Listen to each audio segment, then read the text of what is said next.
Welcome to this national interview. Today we'll be talking about the peaceful campaign of the Zambian elections, and we'll also be reflecting on our past leaders, the heads of states of Zambia. With me, my guest is FDM President Pastor Joshua Konhi Matanga. Sir, you're welcome. Thank you very much, Madam. Welcome, Zambians. Welcome, viewers, to this platform. So, looking at the political arena, how should players adopt peaceful campaigns this year? To start with, myself as FDM party president, as political players, we need to ensure that the people that we want to govern, should they vote for any of us as a president this year, we provide an atmosphere of a peaceful environment, and that we do not institute moods of confusion among the people that are supporting us, the cadres that surround us. We need to give them a message of a peaceful environment.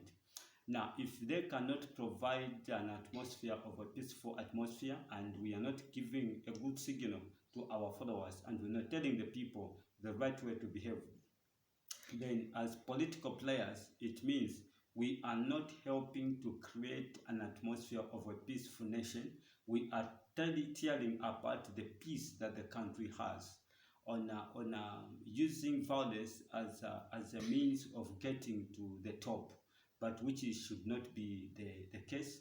I think as political players, they need to play a critical role in providing a roadmap of peace by telling their people, because those that are in the ruling, if they can be able to tell their cadres to say, do not fight the opposition, just stick to what you are doing, stick to the listening of the messages, then that will help in to broaden up the atmosphere of creating a peaceful environment. And this is the roadmap that all the political players ought to play in this year's general elections. Because how are we going to govern the people if a lot of people are going to be injured? How do we govern people that have been destroyed? So we need to govern people that are well protected, and we need people to make a free will choice of who should be their president. Okay. Yes. So, what are some of the challenges that the Zambian people are currently facing right now? The challenges the Zambian people are facing currently is that there is much of misconception and misunderstanding, because they have wrong information, so they don't know which leader is going to redeem them from the situation that they have, and which leader has caused the problem that they are in, because the opposition are saying it's the ruling party, and the ruling party are saying it's the opposition. Now, that brings in confusion in the minds of the Zambian people. So what the Zambian people themselves need to do is to reflect on the roles that they need to play as well in the voting process. They need to reason positively to who should be their leader in this year's forthcoming general election that will be conducted on the 12th of August 2021. They need to ensure that they go for a leader that is going to keep them, a leader that is going to remove them from... Mr. President, so what is the main cause of the high violence that we're seeing in our country right now? And what should be the role of you as political players like yourself play? To start with, the major cause to increased political violence in our country is the challenge that there is no separation of power to start with. Because when we talk about the separation of power, we're talking about the judiciary working independently. We need to see that also there is the media houses also operate independently. Okay. There is freedom of reporting, that the reporting of information should be done collectively. Now, when these institutions that are supposed to operate and there's no separation of power, this is actually become the cause, because when there is separation of power, the judiciary is able to run independently, is able to run judicial systems without interference of anybody. And also the media houses, there's no unnecessary shutdown of media houses when they are reporting. All these issues brings in now suspicious among the people in our country, because they begin to realize why are all these things happening. And in the process, there is also issues where you see commodities begin to increase. So now you will not even be able to know who is behind that, because there is a situation of that is causing and costing the people to be in a situation whereby they don't know where the problems are coming from, because there is no separation of power. And also the challenge is that because there is no dialogue, the ruling party cannot form a platform of dialogue, and the opposition also are not willing to provide alternative to the ruling government when they are still in opposition, as to help them try to mend where there are broken walls. They are only waiting for them to take up leadership and provide alternative. So these are some of the aspects, I think, that which have brought in the country of Zambia and the people to have misconceived ideas, not to have a clear information. Right now, Zambians and the people don't have a clear information. They are in the dark. They don't know what is supposed to be done. So these are some of the issues that actually has costed us as a nation. And if we are to come out of this, then we just need the grace of God. We just need the grace of God that will help the Zambian people to have a clear mindset of what is the root cause to the challenges that are accumulating currently. Because buying people with money may not be the solution, but telling people the way to go. So the high political violence has been caused because of lack of the opposition and the ruling party sitting on the dialogue and sharing ideas on how they can help in to better the lives of the Zambian people. So this is some of the view, because the only challenge is that we have the political system that we have now is one just being president and one wanting to become president. I think that roadmap, it has caused people to be lost. So these are some of the understanding that I have as. So when we look at our former heads of states, at one point they were able to come sit and dialogue as opposition and the ruling party. So how often do the political players reflect on the former head leaders, like when we talk of Chiluba, who could unite the Angola and other presidents? Yeah, when we look what we are, where we are here, thank you to remind me for that point, because the political players we have now, they have no reflection on the past.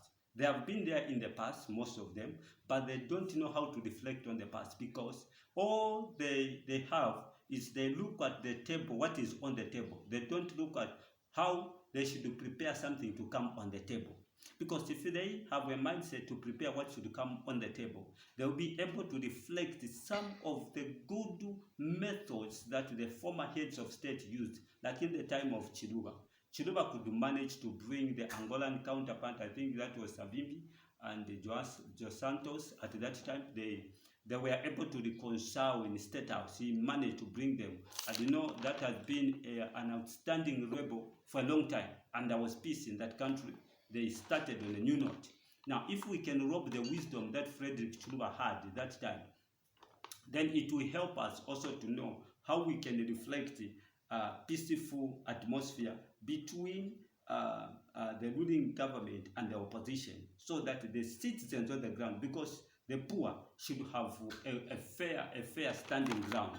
Because if in the past our presidents, the former heads of state, could show good leadership of uniting countries that had wars, and they could end the ceasefire through a peaceful talk, why shouldn't that same wisdom be robbed today, that even before going into general elections, the opposition and the ruling party should have a signed agreement that whoever takes up the day, there should be no unnecessary of arresting of the president, that whoever become former heads of state, or if one does not make it, there must be an agreement to say, no, look, at this point, you didn't make it, you still have lost.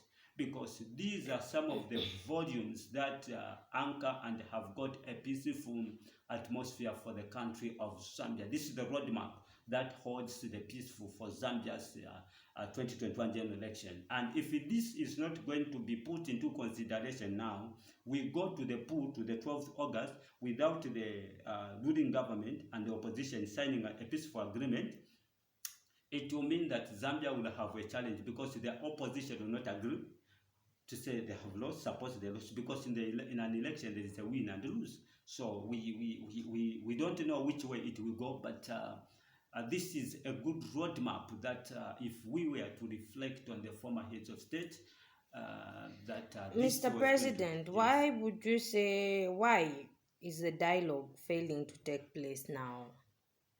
The reason why the dialogue is failing to take place is because of selfish ambitions. Because if there is no selfish ambitions and the purpose is to save Zambia and the Zambian people, there is no way the ruling party and the opposition should sit on a dialogue and iron out some issues. Because the people that they want to save are the Zambian people.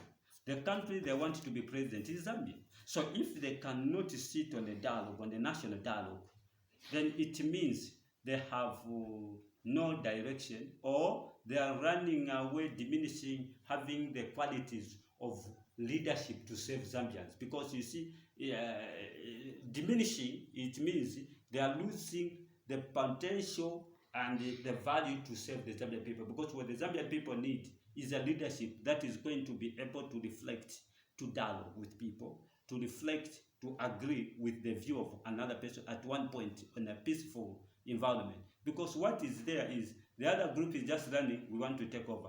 The other group is also saying we want to continue. So Zambians are the ones that are going to decide who should continue handling the affairs of so the country. In a way, Mr. President, you are saying that the checks and balances are not working. It's not being done. Yes, the checks and balances are not being done well, because it's like the opposition, even when they see mistakes, they will wait for the government to completely fail, so that when they fail, they find an opportunity to form government. And that's how not the purpose of being an opposition. I'll give you a reflection of President Sata and Mwanawasa. Sata could criticize Mwanawasa until Mwanawasa could perfect his government. That's why we see that Mwanawasa had the best administration, was because President Sata, while as PF in the opposition, he criticized on issues where he was failing. And even Mwanawasa, when he was president, he said, Sata, you are making my work difficult. But I, at the same time, also confessed a statement. He said that President Sata has helped me to work. You are getting the point. Yes. So such kind of an atmosphere, we don't have it now.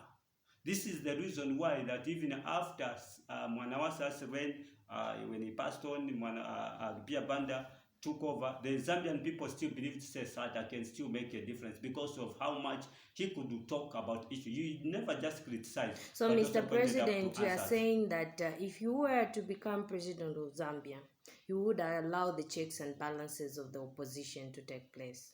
Because you see, even when you are president, you don't have all the answers. Some answers are with the opposition. So how do you get those answers from the opposition? Is by influencing them, is by having a dialogue. Because in a dialogue, they feel that also they are respected, their views are respected. Then when that is done under corporate governance system, it will help in to smoothen the running affair of the country, both for development, both for democracy, both for unity, and also sustain the economic development. So this can only be achieved once there are roadmap and aspects of dialogue. So in this case, what's the role of the church? The role of the church actually is that they need to counsel political players.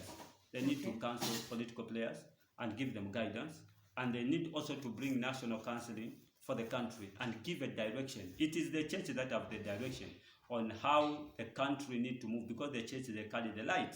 So if the church just end up from the point of praying, they just pray to say we are praying for the peaceful election, and there is no any roadmap to counsel the political players how they should conduct themselves in a general election by sitting them down, then they will have missed a very important aspect, because it is only the church that carry the sword for the land of Zambia to test, because Matthew 5 verses 13 to 14, the Bible says, you are the light, you are the salt. So the church is the salt that should make the nation taste and also light up the direction of the country's direction economy, and also the direction So, of what is your conclusion on President Kenneth Kaunda, the UNIP government of 1964 to 1991?